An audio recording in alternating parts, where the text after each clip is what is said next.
by hierdie lesing vanmôre, so ons het vanmôre of vandag net 'n lekker kontroversiële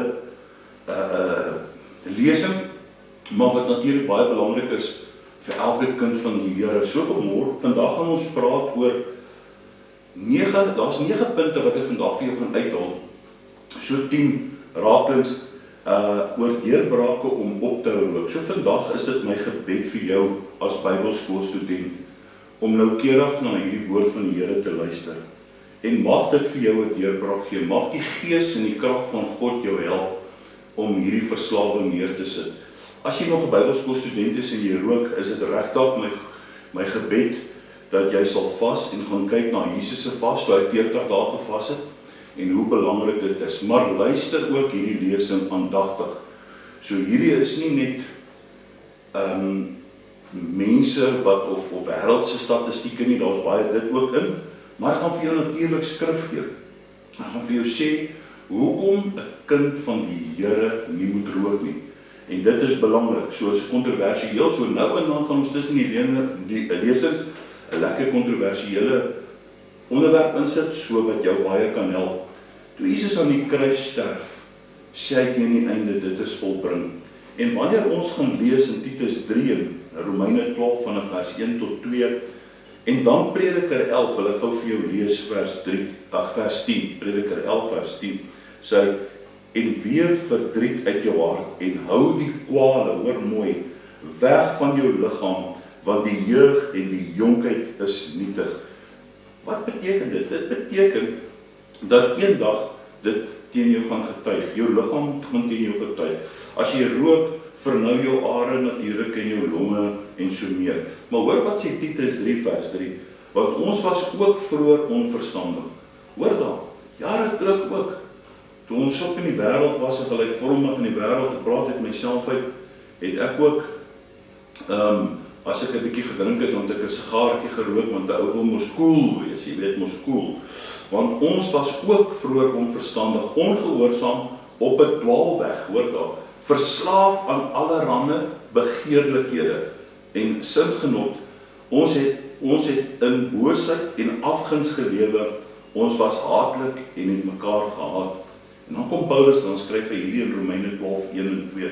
Ek vermaan julle dan, broeders, by die ontferming van God, hoor mooi, dat julle liggaam stel as 'n lewende, heilige en God welgevallige offer. Dit is julle redelike godsdiens. En word nie aan hierdie wêreld gelykvormig nie, maar word ook verander deur die vernuwing van julle gemoed, sodat julle kan beproef wat die goeie en die welgevallige en volmaakte wil van God is. En dit is noodsaaklik dat die Christen alles in die lig van God se woord sal toets, met die oog op wat die geestelike lewe nuttig of nadelig is. En ek praat vandag oor 'n baie sensitiewe saak. Natuurlik is dit 'n sensitiewe saak. Die oomblik wanneer jy oor rook en rookgewoontes praat, dan word dit 'n sensitiewe saak. By sommige mense is dit 'n seer puntjie om aan te raak. En dit kan ek vir jou sê, dit het al ook in die verlede baie 'n groot stryd en oneindige moeilikheid veroorsaak. En ek rig vandag aan elke mens wat rook, maar veral vir kinders van die Here wat rook, hierdie boodskap. En daarom ook ons tema, waarom 'n Christen nie moet rook nie. Waarom 'n Christen nie moet rook nie. Kinders van die Here het immers daardie begeerte om die wil van die Here te soek in hulle lewe. Ten alle tye soek die kinders van die Here die wil van die Here. Hulle het hierdie ingeboude drang, hierdie gees gedreef, wat deur die Heilige Gees in hulle gewek word. Hoor mooi, wil graag die Here se wees, sy wil soek, wil graag ten alle tye God behaag. Dit is immers ons gesindheid van die kinders van die Here, om God te behaag. As jy as 'n Bybelskoolstudent nog nie op daai punt is waar jy nog sê, maar ek behaag God nog nie eintlik nie, moet jy jou hart ondersoek. Hoor mooi, die Here ons God help ons, of help my ook, met die grootste agting vir rokers, om hierdie vandag te begrip, en sonder om enig iemand te verdoen. Dit is nou vandag ook wat ek bid dat die Here my sal help met die grootste agting om rokers te kom kan help met die grootste begrip sonder om hulle dan te verdoem. Sonder om veroordeling te wees, met empatie en met simpatie, omdat ek weet waardeur elke roker gaan. En ek wil dadelik sê dat ek glo nie jou rookgewoonte jou uit die hemel sal bring nie. So ek wil net hê jy moet dit weet vandag. Ek glo nie dat mense wat rook hel toe gaan nie. Daar is nie so konkrete bewyse nie. Baie mense vra die vraag, is rook sonde? Net soos in baie ander praktyke verklaar die Bybel nie uitdruklik dat rook sonde is nie. Maar hoor wat sê in Efesiërs 5:10, ons moet beproef, hoor gou mooi, wat die Here welbehaaglik is. So elke een van ons moet beproef. Of jy hemel toe gaan, of jy hel toe gaan, hoor mooi, gaan oor of jy die ewige lewe besit. Of dit gaan oor jou ewigheidswaardes. Dit gaan oor, het jy Jesus aangeneem as jou saligmaker, as jou verlosser. En as jy dit gedoen het, wil jy mos dan ook God welbehaaglik wees. By geleentheid het mense my al gevra van hel toe gaan as hulle rook. Nee, antwoord ek. Ek antwoord jou vandag, nee, jy gaan nie, maar jy stink wel, jy ruik wel asof jy daar is. Dit moet ek sê, 'n roker ruik nie altyd baie lekker nie, hulle stink asof hulle al reeds daar was. Waarom sal jy dan vandag die reuk van die dood en die hel wil versprei? Sê gou vir my, die Bybel praat, hoor gou mooi, die Bybel praat van die poel van vuur as 'n rokende ewigheid. Daar staan, die rook gaan op tot in alle ewigheid. Waarom sal jy dan op die aarde 'n advertensie vir die hel wil wees? In elke aspek miskien, maar vandag spesifiek in rook. Hoekom sal jy die advertensie vir rook wil wees of vir die hel wil wees, omdat jy die rokende ewigheid adverteer? Waarom sal ek die geur van die dood tot die dood wil versprei? Hoor wat sê die woord, hoor wat skryf Paulus vir ons in 2 Korintiërs 2 vers 15. Hy sê daar vir ons, want ons is 'n aangename geur van Christus, tot eer van God, onder die wat gered word en onder die wat verlore gaan. Daarom praat ek vandag met jou. Daarom praat ek met jou oor deurbrake om op te rook. Waarom 'n kind van die Here nie moet rook nie? Hoekom 'n Christen nie moet rook nie? Die Bybel praat hier oor redelike godsdiens. Dit beteken dat ons dan ons liggame vir Christus sal gee, nie net ons hart nie, maar ons liggaam ook. Kan ek dit vir jou sê? Die Here het immer sy liggaam vir ons gegee. Ons moet anders, is dit 'n onredelike godsdiens. As jy nie jou liggaam vir Christus gee, is dit 'n redelike godsdiens. Nou kom ons kom gou by punt nommer 1. Omdat dit verkeerd is om iets te doen wat Jesus nie sou doen. Die Here Jesus Christus, mense, ek sê altyd, gaan kyk na die Here Jesus Christus, toe hy op die aarde was, is ons 'n lewende voorbeeld in alles. En ons is deur hom geroep om sy voorbeeld na te volg. En ek gou vir jou sê, Johannes 13 vers 15, 1 Petrus 2 vers 21, kom ek lees dit vir jou. Omdat dit verkeerd is om iets te doen wat Jesus nie sou doen. Ons moet altyd so daarna kyk. In Johannes 13 vers 15 sê hy, want ek het julle 'n voorbeeld gegee, net soos ek aan julle gedoen het, ook so te doen. En dan 1 Petrus 2 vers 21, want hiertoe is julle geroep, omdat Christus ook vir julle gelei het, en julle 'n voorbeeld nagelaat het, sodat julle sy voetstappe kan wees. Johannes 14 vers 12, voorwaar ek sê vir julle, wie in my glo, die werke wat ek doen, sal hy ook doen. So ons moet 'n voorbeeld wees, om 'n navolger van Jesus te wees. Wat hy gedoen het, moet ons doen. Daarom is dit baie belangrik om Bybelstudie te doen oor die lewe van Jesus Christus en dit na te volg. En ons gaan daaroor praat, ons gaan daarby kom. Ons gaan dit hanteer in die Bybelskool vorentoe. Ons gaan Jesus se hele lewe vir julle gee in die Bybelskool. So ons gaan sien uiteindelik, wanneer jy gaan terugkyk weer in jou Bybelskool, dan gaan jy sien, maar, wow, waar ek nou is en hoe dit moet wees, is 'n wow faktor. Ek wil dit vir jou so uitdruk. Nou hier is die groot vraag. Dink jy, dat Jesus Christus, die Seun van God, die heiliges van alle heiliges, sou rook? Dink jy dat Jesus se vingers geel sou wees van nikotien en sy tande, die tande van nikotien dra? Dink jy die aura, die reuk van tabak sou om die Here Jesus gewees het? Sou hy ruik soos rokers ruik en soos 'n twak stoor ruik?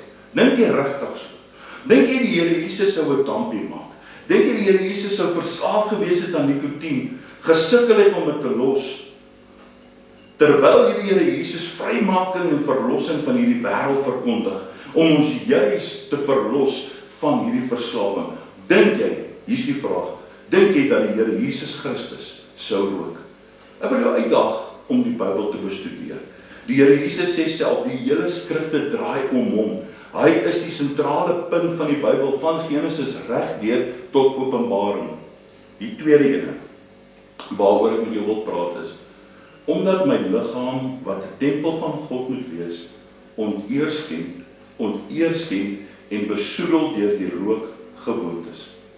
Na wedergebore of geboorte word ons liggaam 'n tempel van God en die Heilige Gees kom woon in ons liggaam. 1 Korintiërs 3 vers 16 tot 18. Weet julle nie dat julle 'n tempel is van God en die Gees van God in julle woon nie? As iemand die tempel van God skend, sal God hom skend, want die tempel van God is heilig en dit is julle. As jy die Heilige Gees nog nie het, nee, ekskuus tog. Ek wil vandag vir jou sê, as jy nog nie 'n ware kind van God nie. So 'n persoon glo in Christus, kom selfs kerk toe, lees die Bybel, 'n ware kind van God, het die Heilige Gees in hom of haar, en sal dan ook daardeur 'n navolgeling van Christus wees. Romeine 8 vers 9. Ek gee vir jou skrif en jy moet dit gaan lees. Jy moet regtig gaan besin. Dis jou opdrag. Gaan besin en lees die skrif. Bid oor dit. Julle is egter nie in die vlees nie, maar in die Gees. As naamlik die Gees van God in julle woon. Maar as iemand die Gees van Christus nie het nie, behoort nie aan hom nie. Hoor dan. Dis woord, dis nie ek wat so sê nie. Dis die woord van God. Hy maak ons vry. Die Heilige Gees het nie net 'n werk om my te wederbaar nie, maar hy toon my die skrifte van die Bybel. Hy maak my bewus van die voorbeeld van die Here Jesus Christus. Hy is die beeldhouer wat my gedurig die Here Jesus wys, sodat ek kan verander. Geliefde, vandag wil ek vir jou sê, jy kan verander. Jy kan die Here Jesus Christus behaag. Jy kan sy voorbeeld navolg. Hierdie soete aangename geur deurgee aan die wêreld. Wat 'n advertensie is vir die stikkende hel. Die Heilige Gees maak ons bewus van die seun van God. En ek hou daarvan.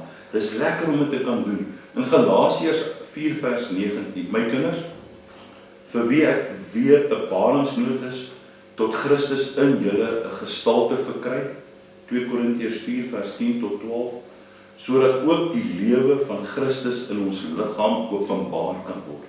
Sodat ook die lewe van Christus in ons sterflike vlees openbaar kan word. Wanneer ek my liggaam aan die wêreld oorgee, dan werk ek teen die Heilige Gees. Wanneer ek my liggaam oorgee aan die rookgewoonte, dan verhinder ek die werk van die Heilige Gees binne in my. Hoor jy wat maak rook? Hoor jy wat doen enige verslawing? Nie net rook nie, maar waar jy rook die grootste verslawing is. Want elke 3, 4, 5 minute moet jy daardie verslawing, moet jy jou liggaam deur daardie verslawing tevrede hou. Daarom, baie mense sal sê, dranken, dwelms is een van die grootstes. Nee, rook is die grootste. Wanneer ek rook, verhinder ek die werk van die Heilige Gees binne in my. Dan bedroef ek die Heilige Gees. Nou wil ek jou vra, moet tog nie ophou om Bybelskool te doen nie. Ek verstaan dit, hoor mooi wat ek vir jou sê. Dis nie net 'n ding nie, ons gaan nou vir jou 'n paar oplossings gee hoe om albei uit te kom. Maar druk deur, want ek weet dit is 'n verslawing. Ek weet waar jy vandag na my luister. En ek weet dit is iets wat jy wil doen en los. Dr. John R. Rice, die gebruik van tabak en rookgewoontes. Hy skryf hierdie boek, die gebruik van tabak en rookgewoontes, skryf: wanneer ek rook, vergiftig ek my liggaam met 19 verskillende gifstowwe. Op grond van die volgende feite kan ons aanvaar dat rook 'n sondige gewoonte is. Tabak is verslawend, omdat nikotien 'n gewoontevormende verdowingsmiddel is. Titus 3 vers 3. Omdat my liggaam 'n tempel is van God, mag ek dit nie met tabak benadeel nie. 1 Korintiërs 3 vers 16 tot 17. Dit is mediese bewese feit dat rook longkanker, hartkwale en ander siektes veroorsaak. Navorsing toon dat tabak 19 verskillende gifstowwe bevat wat hoogs nadelig is vir die liggaam. Swanger vroue wat rook, tas hierdeur ook hulle ongebore babas. So jy kan hierdie boek gaan lees, jy kan hom gaan soek, dan kan jy gaan kyk. Rook het geen waarde nie. 1 Korintiërs 6 vers 12, Jesaja 55 vers 2. Die nadelige effek op mense rondom die roker, soos byvoorbeeld gesinslede, kollegas ensovoorts, is baie ernstig. 'n Christen wat rook, probeer dit altyd verander wegsteek. Die rookgewoonte verhinder geestelike groei by 'n rennende persoon. Rook tel onder die sonde van begeerlikheid. Die menslike liggaam het geen natuurlike behoefte aan tabak nie. Geen. Jy word daar sonder gebore, jy word as 'n kind groot sonder dit, so wat jy nou vir my sê, jou liggaam het daardie tabak nodig. Nee, jy het dit gekies. Maar raak aan die nikotien verslaaf en ontwikkel dan 'n toenemende drang daarna. Tabak, hoor gou mooi, bevat 1 tot 3% nikotien en die gemiddelde roker absorbeer omtrent 2 milligram per sigaret. Die Suid-Afrikaanse Mediese Navorsingsraad verklaar dat geen ander sosiale gewoonte van die mens soveel sterfte en lyding as die rookgewoonte veroorsaak nie. Moenie dwaal nie. God laat hom nie spot nie, want net wat die mens saai, dit sal hy maai. Hy wat in sy vlees saai, sal uit sy vlees verderf, siekte en dood maai. Galasiërs 6 vers 7 tot 8. Rokers sal die gevolge van hulle sonde in hulle liggaam en gees dra. Sterftes as gevolg van rokers. Hoor goed. 4,9 miljoen mense sterf jaarliks wêreldwyd. Nou wil ek gou vir jou sê, kom ons hou dit op 'n gemiddeld. 'n Voorbereiding oor hierdie studie wat ek gedoen het was in 2022. So daar kan baie meer wees nou, daar kan heel wat minder wees. Ek weet nie, maar kom ons hou dit op 'n gemiddeld van 4,9 miljoen mense sterf jaarliks wêreldwyd as gevolg van rookverwante siektes. Dit is 'n gemiddeld van 13.425 per dag wêreldwyd. 25.000 mense sterf jaarliks in Suid-Afrika as gevolg van rookverwante siektes. Dis 'n gemiddeld van 68 per dag. Ek moet na my liggaam omsien. Hierdie liggaam van my is 'n tempel van God.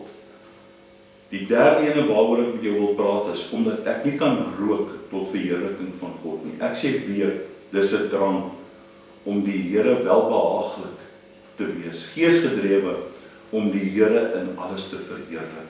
Hoor wat sê 1 Korintiërs 10 vers 31. Of julle dan eet of drink, of enige iets doen, doen alles tot verheerliking van God. 1 Korintiërs 6 vers 20. Want julle is duur gekoop. Verheerlik God dan in julle liggaam en in julle gees wat aan God behoort. Die vierde ene, omdat dit jou Christelike getuienis en invloedskare aandoen. Die natuurlike drang wat jy as kind van God het, is om sy naam te bely voor ander mense. Jy moet vertel van die goedheid van Jesus Christus. Bybel in die een hand, sigaret in die ander hand. Nee, dit ontneem jou as kind van die Here, jou vrymoedigheid om te kan getuig van Christus. En so baie mense het met my al kom praat en gesê, dit ontneem hulle vrymoedigheid om van Jesus te praat. Hulle wil van Jesus praat, maar hulle weet, mense weet hulle rook. So die Gees van God kla hulle aan. Ek wil vandag oor 'n versie praat, bietjie buite konteks, maar die waarheid bly dieselfde binne op buite konteks. En hoor wat sê 1 Petrus 3 vers 1 tot 2. Sodat as sommige aan die woord ongehoorsaam is, hulle ook sonder woorde gewin kan word, as hulle reine, godvreesende wandel aanskou het. Kan die roker eerlikwaar sê, kan my rookgewoontes mense aantrek na Jesus Christus? Hoe baie van ons was nie al teleurgestel? Ek myself, aan 'n bekwame prediker. Jy het so opgekyk na hierdie prediker, maar net om te sien dat hy voor kerk of tydens kerk of ook in die publiek staan met 'n sigaret in die hand. Dit stoot jou weg, man. Dit stoot jou weg. 1 Korintiërs 8 vers 13. Daarom, as voedsel my broeder laat struikel, daai sigaret laat my struikel, want dit behoort nie by 'n bekwame prediker of 'n kind van die Here nie. Sal ek der ewigheid geen vleis eet nie, om my broeder nie te laat struikel nie. Is dit nie mooi nie? Die vyfde ene, omdat rookgewoontes van jou 'n slaaf maak. Rook oorheers jou wil, en baie rokers is baie op 'n gevaarlike plek. Al wil ek nie, kan ek. Al wil ek, kan ek nie. Nikotien is so in die liggaam opgeneem, al wil ek, kan ek nie. Dis 'n gevaarlike plek, as jou liggaam voorskryf wat jy moet doen. Jy's op 'n baie gevaarlike plek. Maar ek kan nie sonder dit nie. As ek stres, moet ek rook. Dat jy aan jou liggaam en sy begeertes gehoorsaam moet wees. Dink goed wat ek nou sê. Jou liggaam lei jou aan jou neus rond. Die rangorde van God, die geestelike wet, is dat ons deur die Gees gelei moet word. Die Gees moet ons siel en liggaam lei. Nie jou liggaam moet jou lei. Maar deur jou verslawing het jy die rangorde omgedraai en jou liggaam beheer jou gees. Jou drange begeer jou hele wese. 1 Korintiërs 6 vers 12. Maar ek sal my nie deur iets laat oorheers. 2 Petrus 2 vers 9 en 10. Want waar 'n mens deur oorwin is, daarvan het hy ook 'n slaaf geword. Geliefdes, 1 Petrus 2 vers 11. Ek vermaan julle as bywoners van vreemdelinge om julle te onthou van vleeslike begeertes wat stryd voer teen die siel. Maak amper klaar. 6. Omdat jy nie as 'n verslaafde sal wil sterf. As ek sterf, wil ek reg wees met God. Daar moet niks tussen my en God staan nie. Rokers sê ek wil graag eendag ophou net voordat ek sterf. Ek wil nie as 'n verslaafde sterf nie. Gaan praat 'n bietjie met hulle. Wees jy ook 'n bietjie self eerlik. Sal jy regtig wil as 'n verslaafde sterf? Romeine 14 vers 8, ekskuus tog. Want as ons leef ons tot eer van die Here, en as ons sterf ons tot eer van die Here. Of ons dan lewe of ons sterwe, ons behoort aan die Here. Hoe sal mense van jou praat na jou dood? Hoe gaan jy sterwe? Gaan jy sterwe as 'n verlosser of as 'n verslaafde? En nou gaan ek by 'n baie seer puntjie of 'n teerpuntjie aankom. En dit is iets wat myself warm onder die kraag het. Mense sukkel. Hulle het nie kos nie. Hulle het nie krag nie. Hulle het nie gas nie.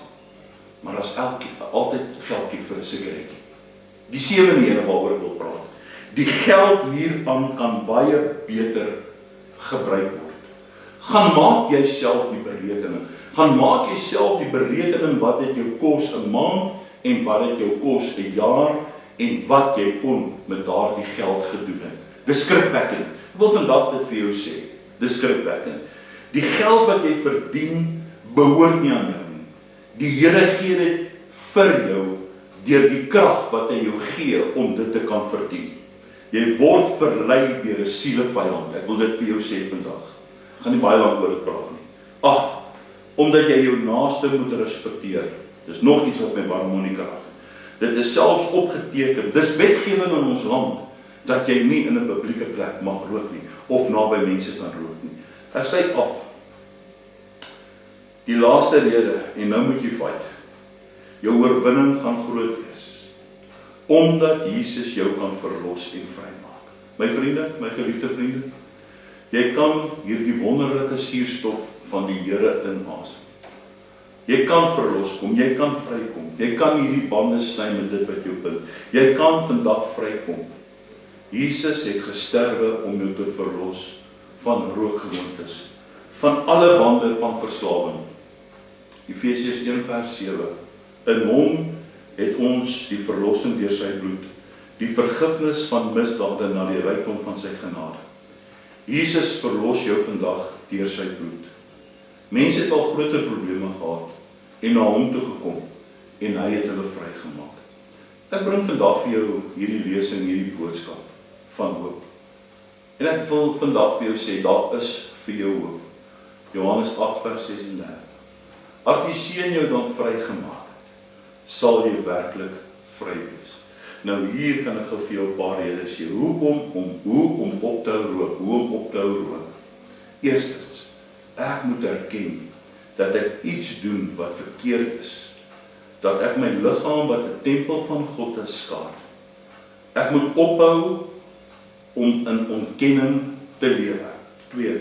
Vra God, Here help my. Vra die Here vir vergifnis en verlossing. Glo dit vandag, dat hy jou wil vrymaak van hierdie rookgewoontes en verslawing. Breek daarmee. Bely dit en laat dit staan. Ek het ook al baie kere met mense gepraat, wat het al reggekry het, nie net een keer nie. 1, 2, 3 keer, waar hulle opgehou het vir 'n jaar, waar hulle opgehou het vir 2 jaar, en dan vat hulle weer 'n sigaret. Ek dink dan word dit moeiliker. Maar jy het dit al reggekry. Vandag luister jy en jy sê, maar ek weet ek het al reggekry. Ek weet jou liggaam gaan deur 'n skok gaan. Ek weet dit gaan deur 'n skoonmaakproses gaan. Maar weet jy wat? Ek weet ook, daar is 'n man van Golgotha met die naam van Jesus Christus, wat jou kan help om dit te kan doen. Kry iets goeds in plek daarvan, om dit te kan doen. Baie mense sal sê, ja, maar as ek ophou rook, dan eet ek meer, dan word ek vetter. So kyk, jy kan weer maar word ook. Jy kan selfbeheersing toepas in jou lewe, om elke dag te vas en te bid, om dit te kan doen. Kan ek vandag vir jou sê, hy wat in jou is groter as hulle wat in hierdie wêreld is. Die gees van die Here wat in jou is, kan en sal jou help en jou vrymaak. Dankie. Luister hom weer. Ek hoop dit het 'n goeie betekenis vir jou.